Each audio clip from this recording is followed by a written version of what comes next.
آیا والذین ہم لامانات، یہ پتہ نہیں یہاں سے یہاں گیا کیسے یہ بیان، فوج پہ نہیں لگی، ایمانداری کے حوالے سے بات ہوئی تھی، یہ انڈیا کے جہاز پہ کیسے آ گئی؟ انڈیا کے جہاز پہ کہاں سے آ گیا؟ میں خیر جلدی سے سمیٹتا ہوں بیان کو میں. تو اللہ نے کیا فرمایا؟ ایمان والے امانتوں کے پاسدار ہوتے ہیں. تو امانتوں کا مطلب کیا ہوا کہ والذین هم لاماناتہم وعہدہم، امانت کا مطلب آپ کے پاس کوئی رقم رکھوائے تو آپ کو اس بات کی فکر ہونی چاہیے کہ میں نے ایز اٹ از یہ رقم اس تک پہنچانی. کمیٹیاں کھلتی ہیں، جس کے ہاتھ میں کمیٹی ڈالی جاتی ہے اس کو سمجھا جاتا ہے یہ ایماندار ہے، کھا جاتا ہے بعض دفعہ. وہ بہت واقعات ہوتے ہیں، کمیٹی ڈالی تھی بھاگ گیا. امانت میں یہ بھی ہے، آپ نے پارٹنرشپ پہ کوئی بزنس شروع کیا، اب آپ اس کو اصل پروفٹ بتا ہی نہیں رہے، کیونکہ جب آپ اس کی رقم سے جو پروفٹ کما رہے ہو اس کا مالک کون ہے؟ آپ ہو یا وہ ہے؟ وہ ہے. آپ اس کو ڈنڈی مار رہے ہو، پروفٹ نہیں بتا رہے. آج ایک میرے سامنے واقعہ آیا کہ ایک صاحب کو یہ جو گوالے ہوتے ہیں نا، گوالے، ایک صاحب نے کہا میرا بھینسوں کا کاروبار تھا تو گوالے دودھ نکالتے ہیں، ان کو ملازمت ان کو کمیشن ملتا ہے یا تنخواہ ملتی ہے. انہوں نے مجھے بتایا مفتی صاحب خدا کے لیے اس پہ بیان کرو، گائے والوں کا، دودھ والوں کا جو پالتے ہیں نا ان کا بیڑا غرق ہوتا جا رہا ہے گوالوں کی وجہ سے. گوالوں میں ایماندار بہت کم ہوتے ہیں. میں نے کہا کیوں بھائی؟ کہہ رہے ہمارے ایک جاننے والا تھا، اس نے پتہ نہیں 25 30 یا 40 بھینسیں تھیں، اب روزانہ دن دودھ آ رہا ہے. گوالوں نے، کمبختوں نے یہاں کوئی پانی کی بوتل چپکائی ہوئی ہے، سوری کوئی پمپ ہے دودھ کھینچنے والا. اب مجھے تو یہ ٹیکنالوجی کا نہیں پتا نا کون سی ٹیکنالوجی استعمال ہو رہی ہے اس میں. وہ جتنا دودھ نکل رہا ہے اتنا ہی سک کر کے کہیں لے کے جا رہے ہیں وہ دودھ، مالک کو پتہ بھی نہیں چل رہا. اور کہا کہ ایک اور جرم گوالے کر رہے ہوتے ہیں، دودھ نکالتے ہیں تو پیتے بھی ہیں ساتھ ساتھ. انہوں نے کہا اب تو یہ قانون بن گیا 8-10 کلو تو پی جا، کوئی مسئلہ نہیں ہے، اس سے زیادہ نہیں پینا. یعنی اتنا فراڈ ہو رہا ہے اس فیلڈ میں. اور یہ تو میرا اپنا تجربہ ہے، میں بکری خود کئی دفعہ میں نے پالی ہے، قد بھی نکالتی ہے، دودھ بھی دیتی ہے، بیمار بھی نہیں ہوتی.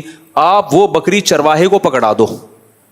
میں نے بکری کے بچے پالے ہیں، پورے بڑے ہوئے ہیں، جیسے ہمارے اپنے بچے بڑے ہو گئے ایسے بکری کے بچے بھی بڑے ہوئے، ان کی شادیاں ہوئی، ان کے بچے ہوئے، سب کچھ ہوا. لیکن وہی بکری کا بچہ آپ چرواہے کو پکڑا دو، ساری بکریاں بڑی ہوں گی، وہ بچہ کبھی بھی بڑا نہیں ہوگا، وہ اتنے کا اتنا ہی رہے گا.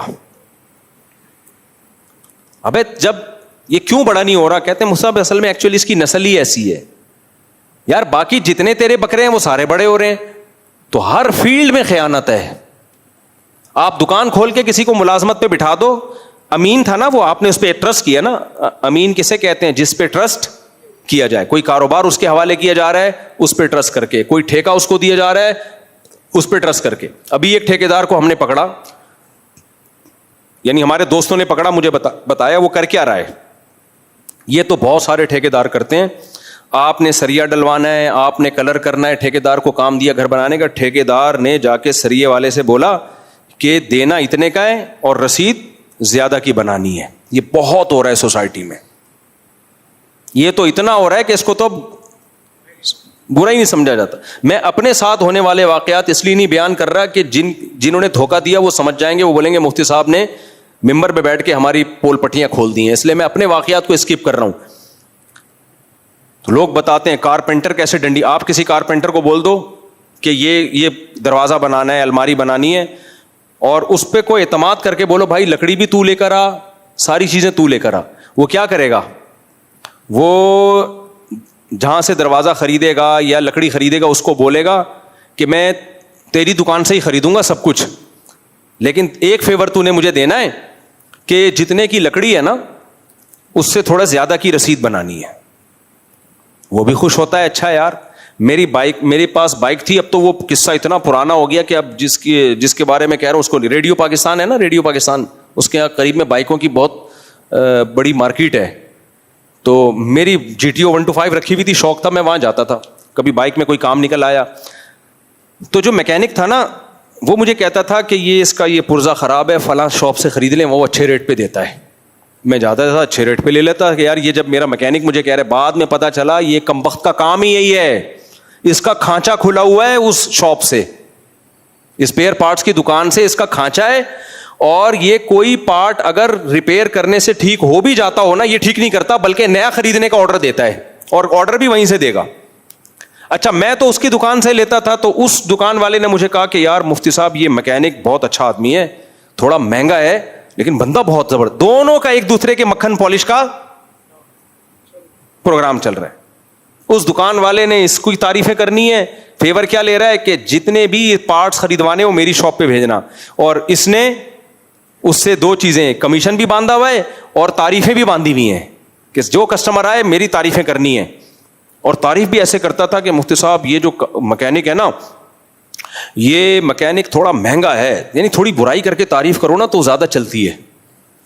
تبھی کہتے ہیں وہ جھوٹ بہت خطرناک ہوتا ہے جو سچ میں ملا کے بولا جائے, کیونکہ باقی سچ کی وجہ سے اس جھوٹ کو بھی لوگ سچ سمجھنا شروع کر دیتے ہیں.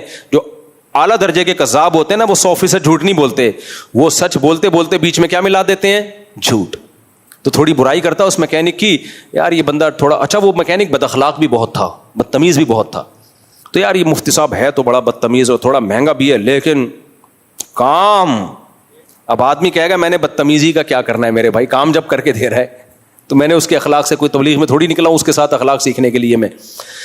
یہ آج بہت ہو رہا ہے, لوگ مسائل پوچھتے ہیں, سعودی عرب میں بھی دوسرے ملکوں میں بھی میکینک گڑبڑ کر رہا ہوتا ہے, آپ نے اپنی گاڑی میکینک کے حوالے کر دی, آپ ٹرسٹ کر رہے ہو میرے بھائی اس پہ, اس کو چاہیے جہاں سب سے سستا ملے وہیں سے دے. ڈاکٹر یہ خیانت کر رہے ہیں, پیشنٹ جب ڈاکٹر کے پاس جاتا ہے تو اعتماد کی بیس پہ جاتا ہے نا, ڈاکٹر صاحب نسخہ لکھ کے دے رہے ہوتے ہیں کہ یہ وہاں سے دوا لے لینا اس کمپنی کی, حالانکہ ڈاکٹر کو پتا ہے کہ یہی فارمولا, یہی کیمیکل, جو بھی مرکبات ہیں یہ فلاں کمپنی کے اس سے سستے ملتے ہیں, لیکن کمپنی نے ڈاکٹر سے وعدہ کیا ہوا ہوتا ہے کہ آپ نے ہماری دوا بکوانی ہے, اتنی پرچیاں لکھ کے دے دیں تو ہم آپ کو یہ فیسلٹیز دیں گے, ہم آپ کو یہ فائدہ دیں گے, اور اس میں بعض دفعہ عمرہ بھی ہوتا ہے.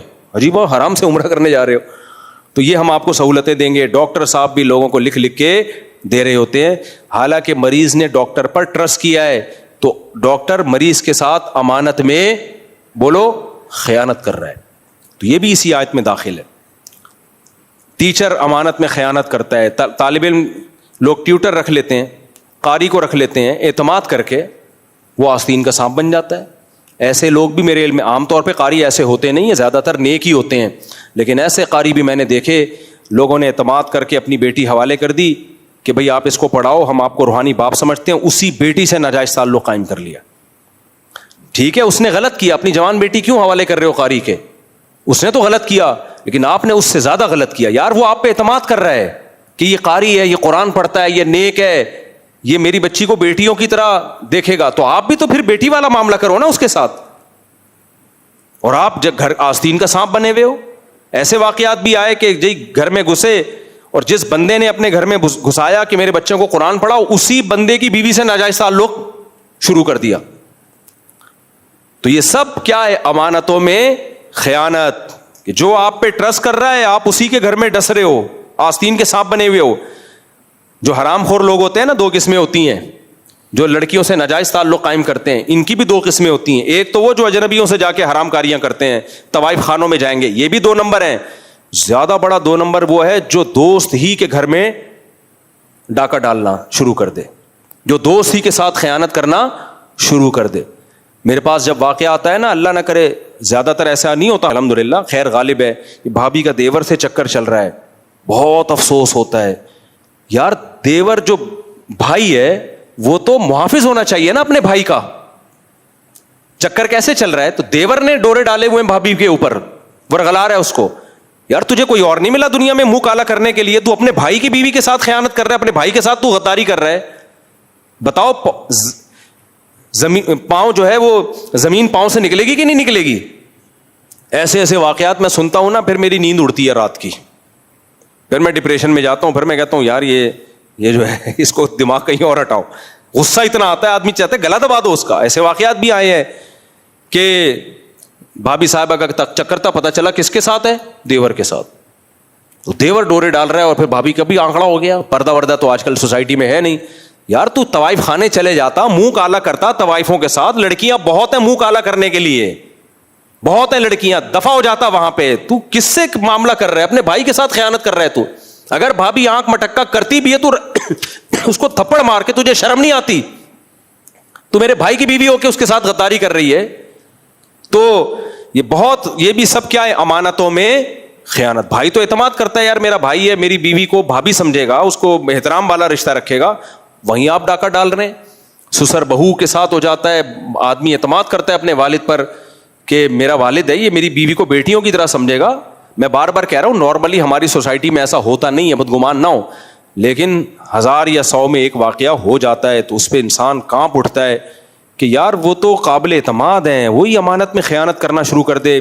تو یہ بہت, ایک دفعہ یاد ہے ہمارے پاس کیس آیا, ایک لڑکی رو رہی تھی. وہ کہتی ہے کہ مفتی صاحب بتاؤ بھائی بہن کے محافظ ہوتے ہیں یا نہیں ہوتے؟ میں نے کہا ہوتے ہیں, بھائی تو بہنوں کی عزت کی خاطر جان دے دیتا ہے. اس نے کہا میرا بھائی مجھ پہ غلط نظریں ڈالتا ہے. کیا دل پہ چھرے چلیں گے کہ نہیں چلیں گے؟ اور وہ خود کہہ رہی ہے بھائی تو بہنوں کے لیے عزت کے لیے جان دے دیتے ہیں. جو عزت کے لیے جان دیتا ہے وہی غلط نظروں سے دیکھ رہا ہے. یہ سب امانتوں میں خیانت کی نظیریں ہیں کہ جس پہ آپ ٹرسٹ کرتے وہی قابل اعتماد نہ نکلا, وہی سانپ بن کے آپ کو ڈسنا شروع کر دے. تو اللہ قرآن میں کیا کہتا ہے؟ والذین ہم لاماناتہم, ایمان والے ایسے نہیں ہوتے, جب ان پہ کوئی ٹرسٹ کرتا ہے تو وہ عملاً دکھا دیتے ہیں کہ ہم واقعی قابل اعتماد ہیں. وزیرستان وغیرہ میں اور یہ جو KPK کے علاقے ہیں نا, ان میں بھی بڑی مثالیں دی جاتی ہیں کہ ہمارے گھر میں اگر ہمارا دشمن بھی پناہ لینے کے لیے آ جائے, ہمارے شاگرد ہیں بہت سارے وزیرستان کے, جب یہ واقعات مجھے سناتے ہیں تو جیسے یہ بغیرتی کے واقعات سن کے میں ڈپریشن میں آتا ہوں نا, یہ والے واقعات سن کے وہ ڈپریشن کیا ہو جاتی ہے؟ ختم. یار غیرت مند بھی ہیں. ہمارے ایک شاگرد نے بتایا کہ مفتی صاحب ہمارا کوئی جانی دشمن ہو نا, اگر ہمارے گھر میں آ جائے پناہ لینے کے لیے, ہم کٹ جائیں گے, مر جائیں گے, اس کو قتل نہیں ہونے دیتے دشمن کے ہاتھوں. کیوں بھائی؟ ہم نے ایک دفعہ اپنے گھر میں گھسا لیا نا, تو اس نے ہم پہ ٹرسٹ کیا ہے نا کہ یار وہ دشمنی اپنی جگہ, وہ بعد میں لڑتے رہیں گے. یا تو گھساتے نہیں اس کو, لیکن جب چوکھٹ پہ آ گیا اس کو گھر میں ہم نے اجازت دے دی, تو اب یہ 2 نمبری نہیں ہوتی کہ آیا ہوا اشارہ کر کے اس کو مروا دو. نا دشمنی ہے تو دشمنی. یہ نہیں ہو سکتا کہ لیبل ہم یہ لگائیں کہ ہم تمہیں پناہ دے رہے ہیں اور ادھر سے دشمنی کر رہے ہوں. تو اور یہ حدیث سے ثابت ہے. دیکھو نبی صلی اللہ علیہ وسلم نے فتح مکہ کے موقع پہ کچھ کافروں کے بارے میں حکم دیا تھا, ان کو جہاں پاؤ قتل کر دو, جہاں پاؤ قتل کر دو. وہ بہت بڑے ظالم تھے. انہی میں سے ایک چھپ چھپا کے کہیں نبی صلی اللہ علیہ وسلم کے پاس آ گیا اور آپ کی خدمت میں بیٹھ گیا. آپ صلی اللہ علیہ وسلم چاہتے تھے کہ ان کو قتل کر دیا جائے. یعنی آپ کا ان پہ اتنا زیادہ غصہ تھا نا, انہوں نے ایسا کیا تھا کہ آپ کیا چاہتے تھے, ان کو قتل کر دی. لیکن وہ سامنے آ کے بیٹھ گئے. تو جب مجلس ختم ہوئی تو آپ نے صحابہ سے پوچھا کہ تم نے ان کو قتل کیوں نہیں کیا؟ تو صحابہ نے کہا کہ یا رسول اللہ آپ آنکھ سے اشارہ کر دیتے. بہت اہم حدیث ہے, اللہ کرے یہ اخلاق ہمارے اندر بھی آ جائیں. یہ آیت کا مفہوم میں بیان کر رہا ہوں, لِأَمَانَاتِهِمْ, امانتوں کا خیال کرتے ہیں, اس کا مفہوم آپ کی سمجھ میں آ جائے. تو نبی سے صحابہ نے کیا فرمایا کہ یا رسول اللہ اگر آپ چاہتے تھے کہ اس کو قتل کر دیا جائے تو آپ ہمیں آنکھ سے بولو اشارہ کر دیتے. آپ نے فرمایا ما کان لنبی ان تخون عینہ, کسی نبی کی یہ شان نہیں ہے کہ ان کی آنکھ خیانت کرے. کیا مطلب؟ یہ میرے سامنے آ کے ٹرسٹ کر کے بیٹھا ہے, مجھ پہ اعتماد کر کے بیٹھا ہے, تبھی تو آیا ہے نا. اگر اعتماد نہ ہوتا تو آتا. اور میں ظاہری ایٹیٹیوڈ یہ رکھوں کہ ہاں بھائی تم پناہ میں, اور ادھر سے اشارہ کر رہا ہوں کہ کیا کر دو ان کو قتل. یہ خیانت پیغمبر کی آنکھ خود سے کر دیتے تو بھائی میں کہتا میں نے تمہیں کوئی امان تھوڑی دی تھی, میں نے کوئی یہ تھوڑی کہا تھا کہ تمہیں امان ہے تم آ جاؤ. امان دے کے آ جاتے پھر تو نہیں قتل کر سکتے تھے, تو کوئی اور کر دیتا الگ بات ہے.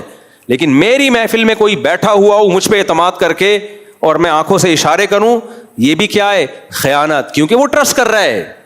میں سمجھا پا رہا ہوں, اللہ کرے جو مضمون سمجھا پا رہا ہوں وہ میرے اندر بھی پیدا ہو جائے, آپ کے اندر بھی پیدا ہو جائے. آج ہماری سوسائٹی ایک نمبر کی بے غیرت بن چکی ہے. میں کسی کو ملامت نہیں کر رہا, ہم سب ایک جیسے ہیں. بہت 2 نمبریاں ہیں, غیرت ختم, زبان پہ کچھ, دل میں کچھ اور. کسی کے یہاں ملازمت کریں گے, اسی کی دکان کو کھا جائیں گے. اکثر میں واقعہ بیان کرتا ہوں, ہمارے دوست نے بکری کے چارے کی دکان کھولی اور مرغیوں کا چارہ, اس میں باجرہ بھی. وہ کہتے ہیں یہ میرا ملازم آدھا ڈرم باجرے کا کھا جاتا تھا. میں نے کہا آدھا ڈرم کیسے کہہ رہے؟ تھوڑا تھوڑا اٹھا کے بیٹھا ہوا ہے دکان پہ, ایسے ٹانگ پہ ٹانگ رکھ کے اخبار پڑھ رہا ہے, باجرہ بھی چل رہا ہے. جب پوچھو تو بھائی تھوڑا سا کھا لیا کیا ہے؟ ابے تو پورا مہینہ تو دیکھ, پورا مہینہ جب تھوڑا تھوڑا کھائے گا تو کہہ رہا ہے میں نے کاروبار ہی بند کر دیا. کیونکہ جس کو ملازمت پہ لا کے رکھو, گزرتے ہوئے کبھی دال کھا رہا ہے, کبھی چاول کھا رہا ہے, کبھی یہاں سے یہ کھا رہا ہے. کہہ رہا ہے جب حساب لگاؤ تو کم بخت آدھا تو ہی کھا جاتا ہے. تو کسی پہ بھی ٹرسٹ نہیں کیا جا سکتا بھائی, ایسا ہو گیا ہے. تو آپ نے اپنے آپ کو ایسا بنانا ہے کہ لوگ آنکھ بند کر کے آپ پہ ٹرسٹ کریں. مالک مکان نے آپ کو گھر دے دیا کرائے پہ, وہ مطمئن ہو کہ میرے گھر کا بیڑا غرق نہیں ہوگا. ہمارے ایک دوست سے جب کسی کو گاڑی یا بائک دیتے تھے, کہتے تھے اپنی سمجھ کے استعمال کرنا. لوگ تو کہتے ہیں نا پرائی کی سمجھ کے استعمال کرنا, تو تھوڑا تمیز سے کہ بھی پرائی گاڑی ہے. لیکن آج کل ایسا نہیں ہے. پرائی کی سمجھ کے استعمال کرو گے تو ایسی کی تیسی کر دو گے, اپنی سمجھ کے استعمال کرو گے تو. میں نے بہت دفعہ تجربہ کیا, بس یہ کہتا ہے بیان ختم کرتا ہوں. آپ بائک ساری زندگی استعمال کرو, آواز نہیں آئے گی اس میں سے جب تک کوئی بڑا حادثہ نہ ہو جائے. آپ اپنے دوست کو دیکھے تو دیکھو, ایک چکر انڈا موڑ سے خالی لگا کے آئے گا, کہیں نہ کہیں سے بج رہی ہوگی وہ. یہ 20 دفعہ کا تجربہ ہے, کہیں نہ کہیں سے اس میں یا تو چین کور سے ٹکرا رہا ہوگا, حالانکہ اب تک تو نہیں ٹکرا رہا تھا. آپ لے کے جاؤ گے, آگے جا کے پنچر ہو جائے گی, حالانکہ آپ تو 1 سال سے چلا رہے ہو, کبھی پنچر نہیں ہوئی. لیکن اب پتہ نہیں کیا کر کے آیا ہے, ادھر گئے پنچر, کہیں سے آواز آ رہی ہے, کہیں سے بریکوں میں مسئلہ ہوا ہوا ہے, کلچ وائر ڈھیلی ہو گئی, کچھ نہ کچھ ہوگا. بڑا چور ہے تو بڑا کام نکلوائے گا, ورنہ چھوٹا موٹا تو کچھ نہ کچھ گاڑی دے دو وہ بجنا شروع ہو جائے گی.